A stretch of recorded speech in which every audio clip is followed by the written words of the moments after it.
அரசாங்கம் இது மாதிரி உள்ளவங்களை ஒரு இடத்துல வச்சு பராமரிக்க ஒரு இடமோ ஒரு கட்டிடமோ நீங்களே ரெடி பண்ணி வைங்க. நாங்கள் ஒன்றா கொண்டு வந்து சேர்க்குறோம். நாங்கள் வந்து சேவை செய்ய தயாராக இருக்கிறோம்.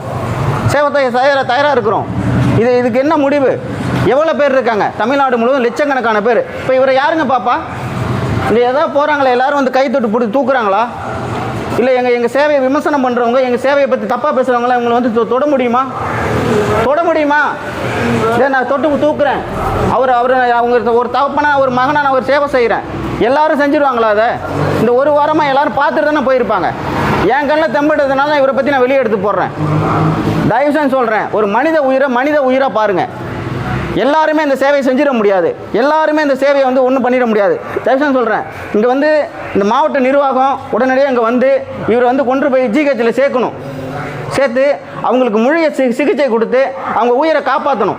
உடனடியாக எங்கள் மாவட்ட நிர்வாகம் அங்கே வரணும். எல்லா மாவட்டத்திலையும் இது மாதிரி இருக்காங்க. எல்லாருமே உயிர் தானேங்க. எடுத்து போட்டால் அவன் வந்து உங்களுக்கு குற்றவாளி. ஒரு விஷயத்தை எடுத்து வெளியே காட்டினா நீ அதை செஞ்சேங்கிறீங்க. எதுக்கு சொல்கிறீங்க? இவன் ஒரு உயிர் தானே. அந்த உயிரை காப்பாற்றுறதுக்கு உடனடியாக அங்கே இவர் வந்து ஜிஹெச்சில் சேர்த்து இவருக்கான மெடிசன் பண்ணுங்கள். இப்போ நாங்கள் ஜிஹெச்சுக்கு போகிறோம். ஜிஹெச்சுக்கு ஆச்சரிய போனோம்னா இவங்க வந்து அன்வன் பேசன்னு சொல்லிட்டு இவங்க சரியான ட்ரீட்மெண்ட் இது பண்ண மாட்டாங்க. எங்களை விட்டு அலைய விடுறாங்க. ஒரு சமூக அறிவில் எனக்கே அவ்வளோ குறைச்சல் இருக்குது. இப்போ நான் இப்போ அழைச்சிட்டு போனால் நீங்கள் பாருங்களேன், அங்கே உள்ளாரே உங்களுக்கு சரியான ட்ரீட்மெண்ட் கிடைக்காது. அந்த மாதிரியான விஷயம் பண்ணுறாங்க. நாங்கள் ஐயா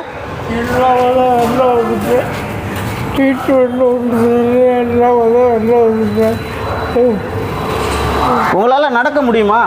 இல்லையா, முடியாது. நடக்க முடியாது. 2 காலுமே ஆப்ரேஷன் பார்த்தியா.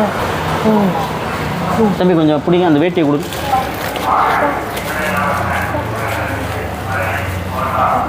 என்ன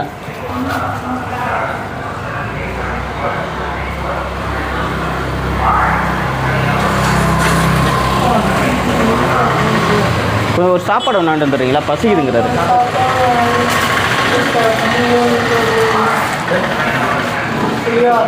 சாப்பாடு